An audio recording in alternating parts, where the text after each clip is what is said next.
এক হিন্দু ছেলে তাদের দেবতাদের জন্য খাবার নিয়ে মন্দিরে যাচ্ছে, আর একজন মুসলমান ছেলে সিন্নি নিয়ে মাজারে যাচ্ছে। পথিমধ্যে দুইজনের দেখা হয়ে গেল।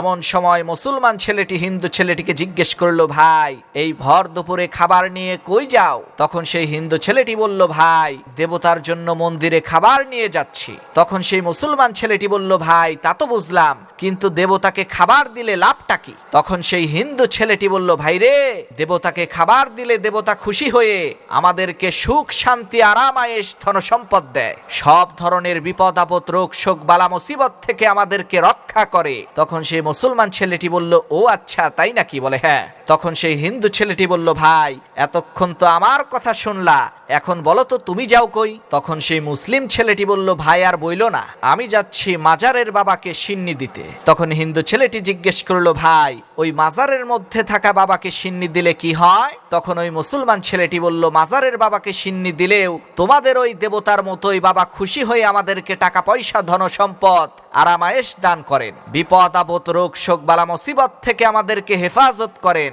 তখন সেই হিন্দু ছেলেটি হাসি মুখে আনন্দের সাথে বলে উঠল, এজন্যই তো বলি আমাদের ধর্মে আর তোমাদের ধর্মে তেমন কোনো ব্যবধান নাই।